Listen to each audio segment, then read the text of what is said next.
What is this wedding gift? We are organizing some things and found this weird wedding gift that an uncle gave us. We didn't know then, and still don't know now.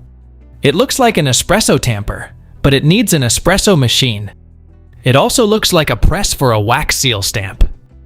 What is this, and what can it be used for? It's a bottle opener for glass drink bottles like root beer or Coke. There's a rim inside under this flared piece that you put the metal cap under and use like any other bottle opener.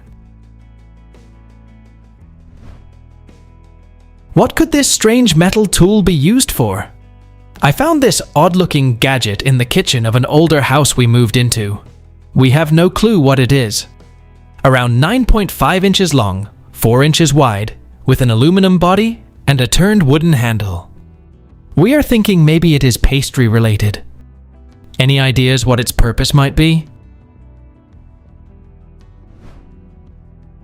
It's a 1940s meat tenderizer, designed to break down tough fibers on steak or other cuts. It utilizes a retracting spiked row mechanism to tenderize meat. It functions by creating small slits in the meat, which not only tenderizes it, but also helps marinades penetrate deeper for better flavor. What is this glass set I found in the attic? The figurines are filled with some liquid, and nothing is written on the box itself. My first thought was a musical instrument. Any info on what application it could have been used for would be awesome. They are vintage reusable ice cubes. The glass is impact resistant, and the liquid inside gets very cold but does not freeze, so it doesn't shatter the glass. The glass stirrer serves as a fishing rod for catching the penguin coolers.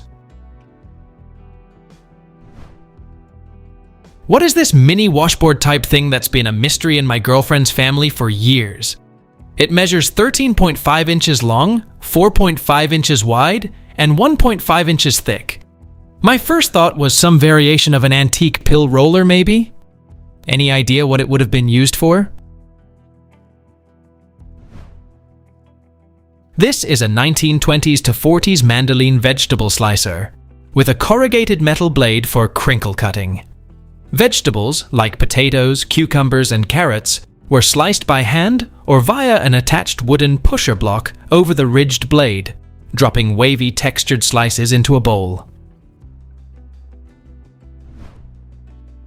I'm on a worksite in an 1800s Victorian mansion and found this on a bedroom wall. Could it be an old-school callbox to unlock doors for guests? That's my best guess. The building was converted into a dorm for students sometime around 1940. It's nice to see little things from when it was originally someone's home. It seems to have rear door and back door written above door on the last two spots. What I'm mainly going for here is just getting a bearing on the age of this box. It's about 5 inches wide and 4 inches tall, made out of some type of metal, and the button on the bottom is plastic and does not work anymore. I tested it out. I also was unable to find anything like it while searching online, but that could boil down to my own stupidity. Any helpful info would be greatly appreciated. I love finding old stuff like this on historic properties. It's a 1910s to 1920s servant callbox or servant annunciator, a system to alert staff to the presence of a visitor. Etiquette at the time in houses with pretensions to gentility was that any visitor must be met by a servant. The front door was for the gentry, the side door was for servants and trades, and the back door was for trades and deliveries.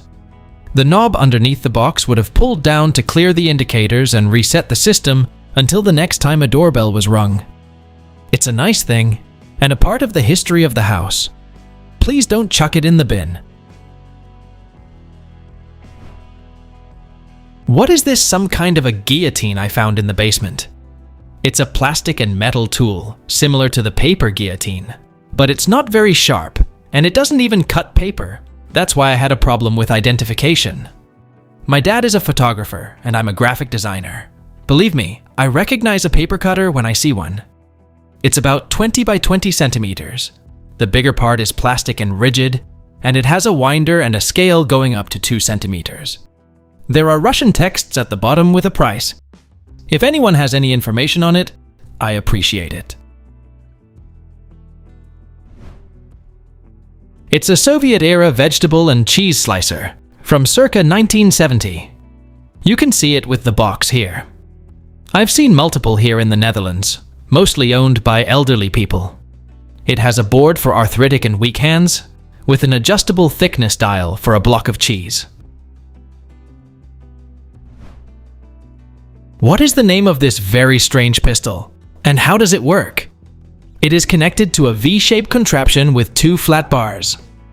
Does anyone have any information? This item is an antique Belgian percussion eprouvette, dating from the late Georgian period from 1790 to 1810, a device designed to test the potency of black powder. Back in the days when black powder was of dubious quality, devices like these were used to test the potency of the powder at hand. The barrel plug is attached to a V-shaped spring. When fired, the spring compresses, moving a slider. The strength can then be read off a scale, allowing the user to gauge the powder's strength. What is this mystery item I found posted online? Nobody seems to know what it is. It's approximately 8 inches long from the top of the chain to the bottom of the item, and it says Chicago on it. One of the comments says it could be a fire extinguisher holder. Has anyone ever come across one of these before? It's an antique tire lug chain, made by the Chicago Tire Lug Company in the early 1900s. It was used with spoked rim wheels to help automobiles get out of snowdrifts, mud, etc.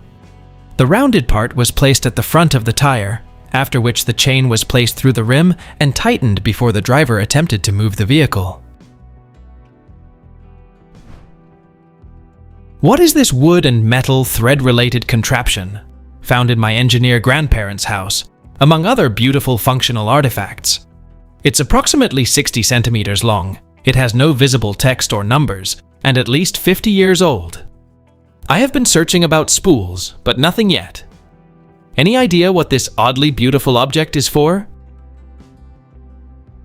Please tell us down in the comments.